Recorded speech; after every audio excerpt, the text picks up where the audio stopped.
sort of missed out on something about the meadows, about the Cougar Springs on the Griffin Mountain, and on this meadow was just weasels going in every direction, little brown, yellow-bellied weasels. And I got off my horse and I shot and I shot and I shot and I couldn't hit one of them. So I went back to camp and I thought, well, now there's a reason why I wasn't hitting those weasels.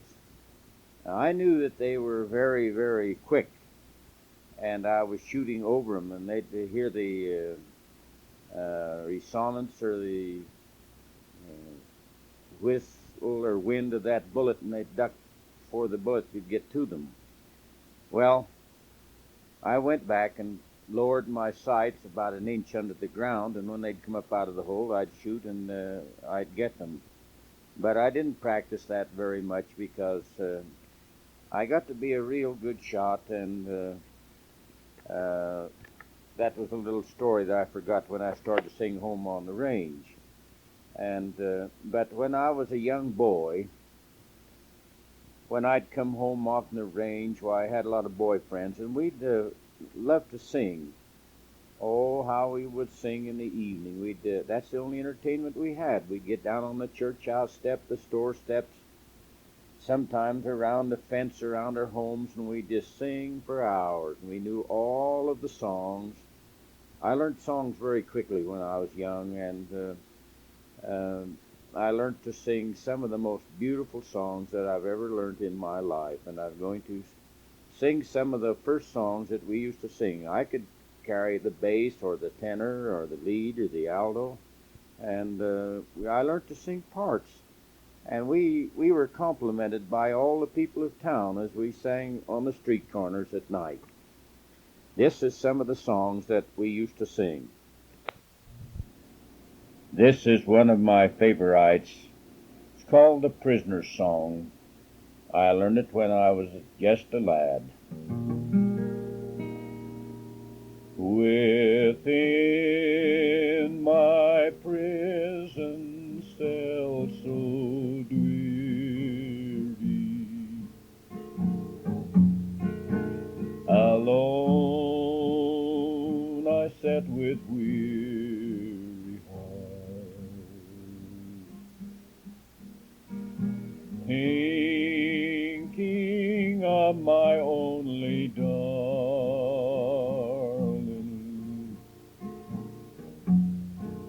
From her forever I must part.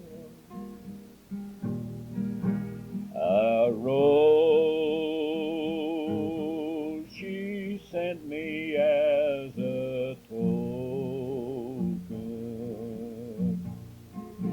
She sent it just to lighten my gloom,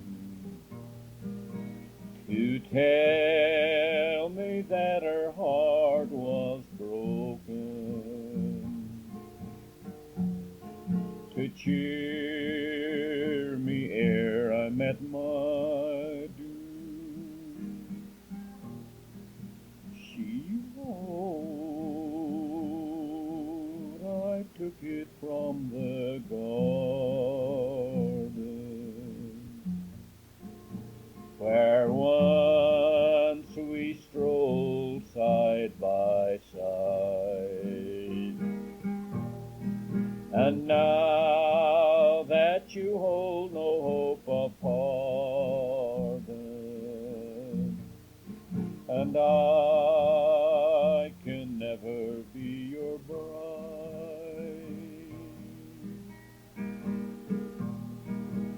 the jury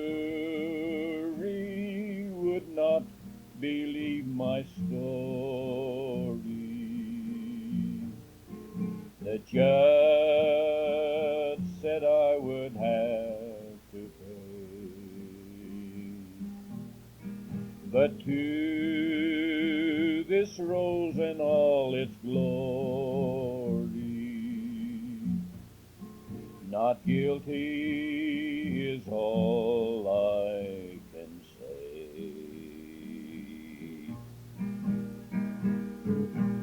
Goodbye, sweetheart.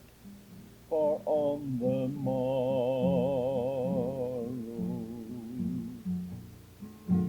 I'll meet my Maker and repose. And when I die at daylight's dawning, beneath my heart they'll find your rose.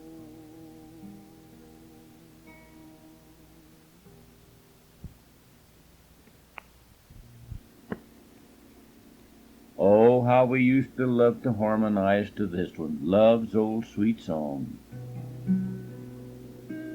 Once in the dear dead days beyond recall,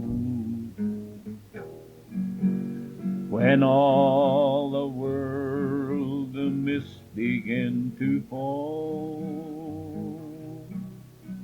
out of the dreams that rose in happy throng, lo, to our hearts love sang an old sweet song.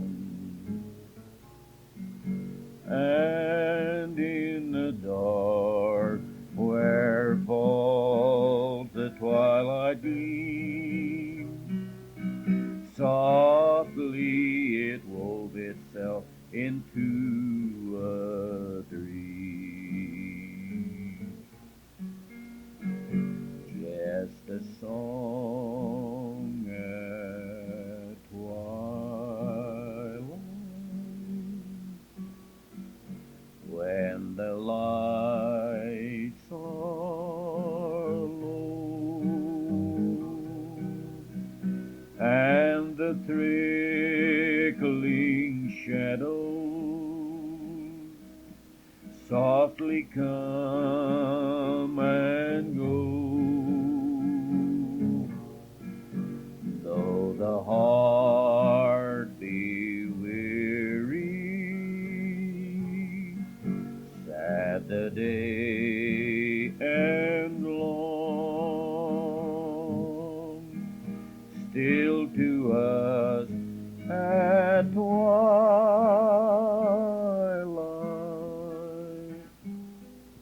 comes love's old song, comes love's old sweet song.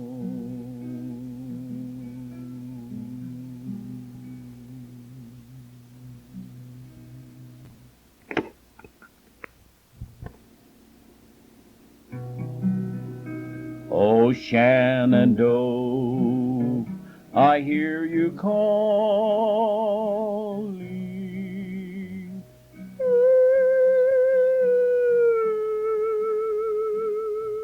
You rolling river, away you roll, you rolling river. Oh, Shenandoah, I hear you calling. I'm bound away across the wide Missouri.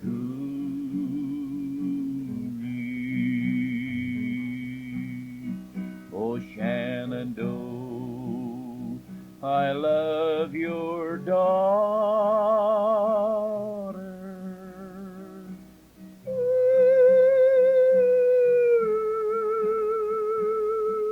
You rolling river, oh Shenandoah, I love your daughter. I'm bound away, I'm bound away, across the wide Missouri.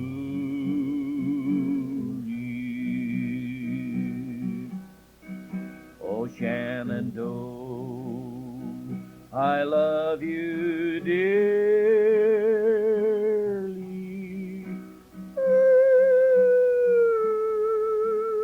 Ooh, you rolling river, I'm bound to lose. I'm bound to lose. Oh, Shenandoah, I'm bound to lose. Oh, Shenandoah, I love your daughter. Ooh, away, you lonely river, I'm bound away, I'm bound away, across the wide Missouri. I'm bound away, I'm bound away, across the wide Missouri.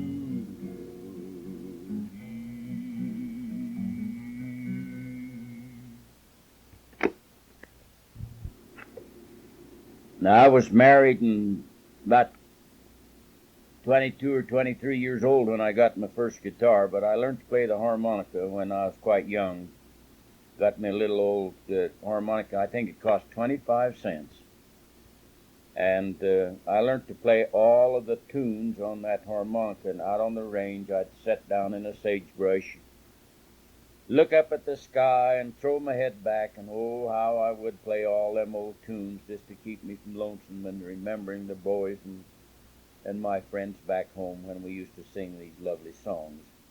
But this is one I used to play on the harmonica, and the boys, how they would sing.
Later on, I decided that I could write some of my own songs.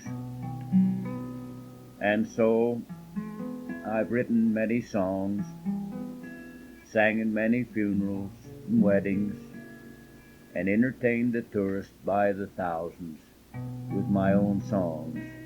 But they was sort of plaintive and more of the Western type when I first started out. But I've given a lot of thought to the spiritual as well as the temporal things of life. And then this is my latest one. I'll sing that just so that these tapes won't get too much the same thing, a little bit of entertainment along with the history. It's called I Hear You Calling.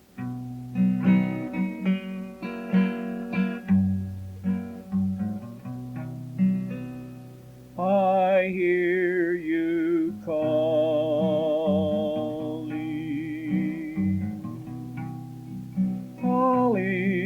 my name as I travel last mortal trail.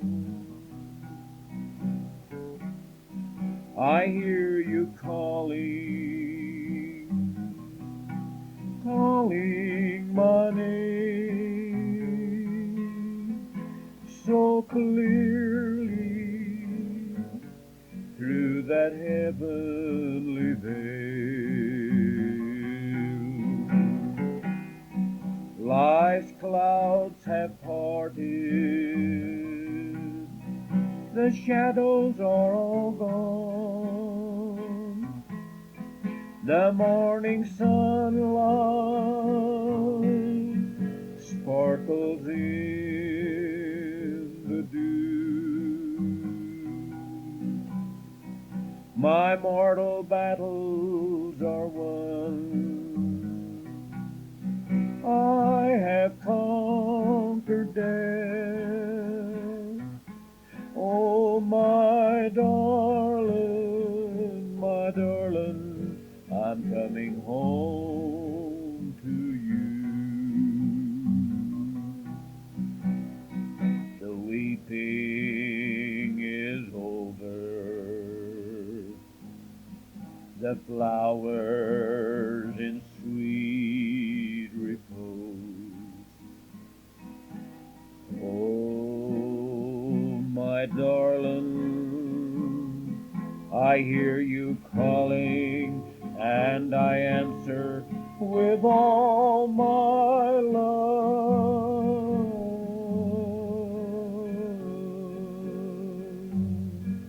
The graduation is over, the elements in silent repose. Oh, my darling, I'm coming home to you.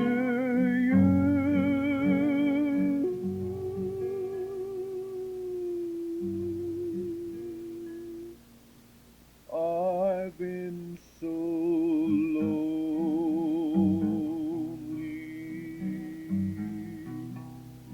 without your love, lonely and blue, longing for you. Now that it's over, with a peace divine, I'm coming home. Oh, my darling, to you. I hear you calling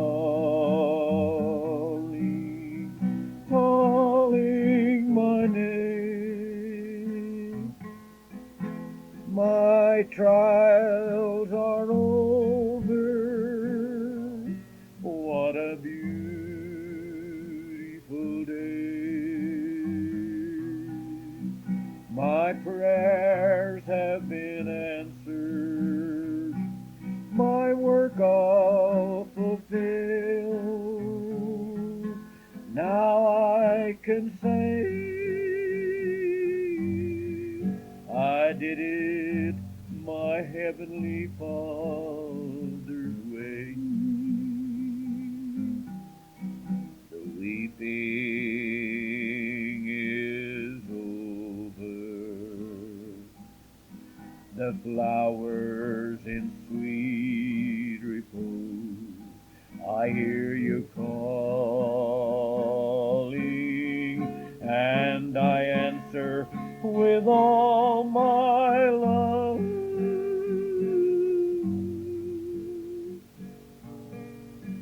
The graduation is over, the elements in sweet repose. Oh, my darling, I'm coming home to you.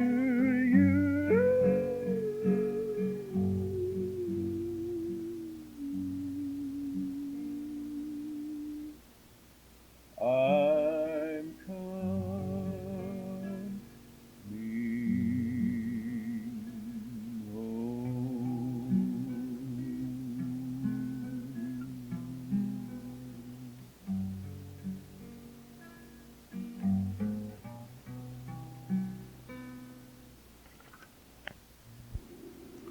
Now for a few more stories. Back in child and youthhood, how beautiful they were up on the mountain and in the hills of time.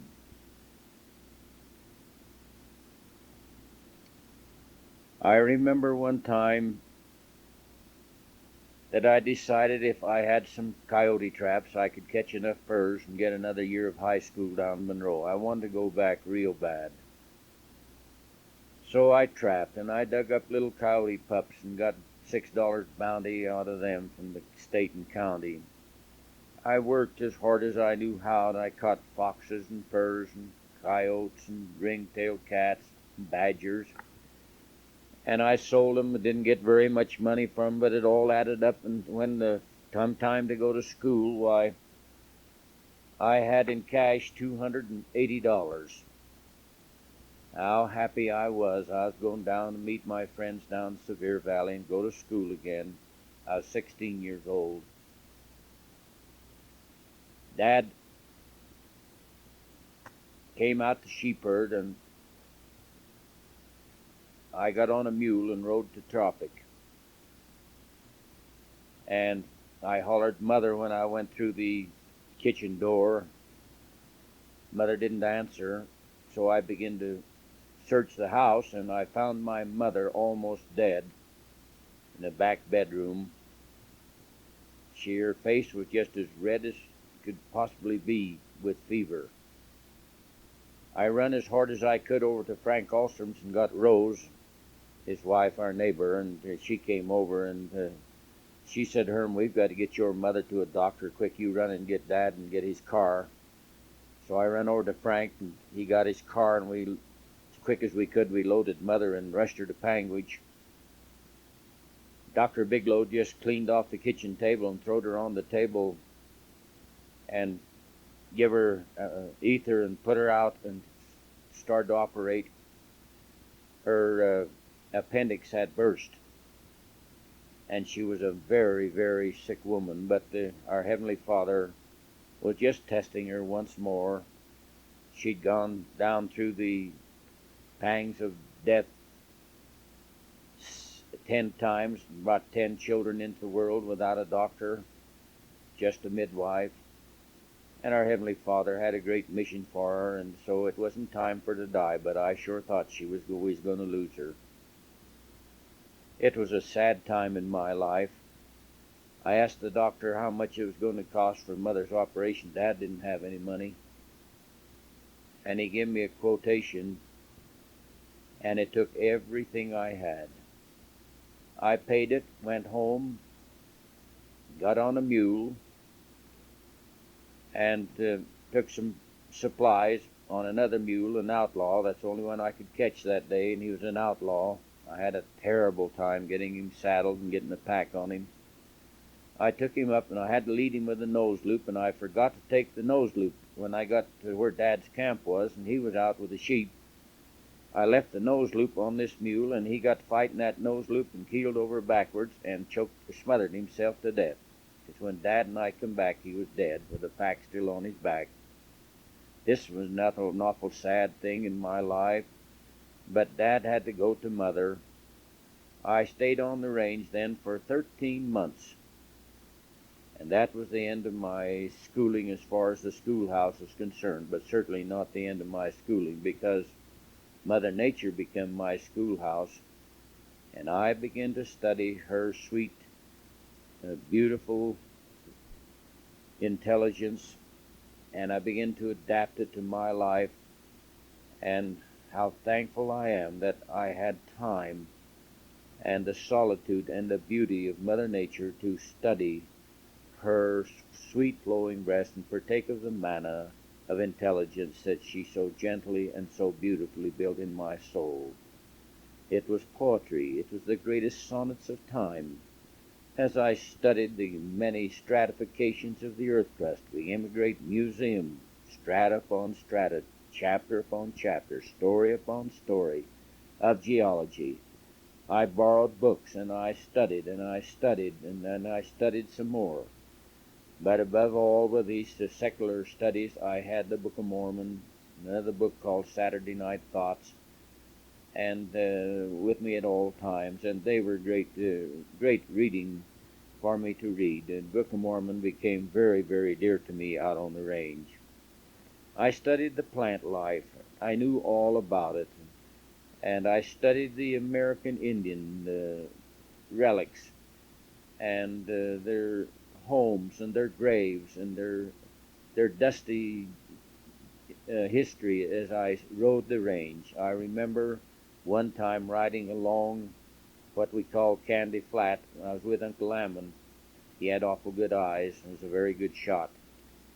I don't remember what we were doing. Perhaps we were hunting deer together, but anyway, over under the tree, a pine tree, was something very white. And we rode over, and it was a skull. I presume some rodent or dug it out, but there it was, a full skull of an American Indian, laying there, and the rest of the bones was there. And as I go back in memory, around 29 different graves like that I saw in my life, and some were small. I was walking down a big, deep wash one time, and the bank had caved off. And up in the bank was a big bundle of cedar bark. I wondered, what in the deuce, and how did a big bundle of cedar bark get? It was, at least 2 feet in diameter. I climbed up and got this bundle of bark and tore it open, and in the middle was a little basket, a little woven basket with a little tiny, perhaps infant bones inside of it. And the next flood would have destroyed it. How thankful I was that I could preserve that little basket, and I still have it. I remember another time I had a pack horse and a mule, and I was riding down in what they call no man mountain country. Oh, it was tremendous. Part of that cliff fell down and made a great rumbling noise and a lot of dust. And I rode on down and come to a barbed wire fence, and I got through this barbed wire fence with my horse, and I rode on down and through the fence and found an old Mormon road up through the sagebrush, and I was following it along, and I come to a little mound, and I looked over there, and I could see pottery and bones sticking out of the ground, and I got down. I didn't have a shovel or anything. I got down, done a little digging with my hands and with a piece of flat rock, and I soon had the skeleton, but the skull was not there. I buried it all back, went over and dug in another little place while I was resting my horses, and dug up the matati where they ground their grain, and there the skull was, laying right beside of it. Just why, I'll never know. But these wonderful, wonderful things that happened in my life as I was growing up, the many different styles of pottery, the many colors of paint. I found black on white, and black on red, and brown and black on yellow, and the many designs like basket weaving. The whole thing was just a beautiful museum of life. And then I began to find fossils all over the earth. I learned where each fossil bed was and each stratification of the earth, like the Permian limestone, the tropic shale, the Bright Angel shale, and many of the different fossil-bearing stratas of the earth. This became a beautiful book of geology and historical knowledge of the earth. And then I began to make it contemporary with the gospel of Jesus Christ. I knew that Adam and Eve was the first man and woman, the first flesh on this earth, that all else was added after they were placed on the earth to subdue it, such as the plant, the fowl, the fish, and the insect. And they had brought to their world what they wanted to be brought to the world, and they named them, and they knew them. And then down to the ages of time, 1,000 years went by, and the people got so wicked. In Noah's time, the flood came and wiped them all except the 8 souls and the animals that Noah and God wanted on the ark. And many animals were not needed on the earth anymore, and they become extinct, such as the mastodon, the hairy mammoth, the camel, the horse, the saber-toothed tiger, and the ground sloth, wide-horned bison, and many others. But those that were needed to be in our day was left on the earth, and they're still here with us. Oh, few has gone down through the ages of time as extinct. But all these lessons I had to learn on Mother Nature's breast, and they became very, very beautiful. As I rode the range, uh, I can remember back riding down the Priya River one day, and I saw hieroglyphics. They're gone now because of the ravaging of erosion and time, but they were about 300 yards long, right in a big cove, right by a sand dune. And I remember finding hieroglyphics all over in southern Utah. And I'll tell you more about that as I've studied them more thoroughly and their symbolic beauty and the things that we're learning about them today. As I rode the range, many things happened. I remember getting the toothache. I remember getting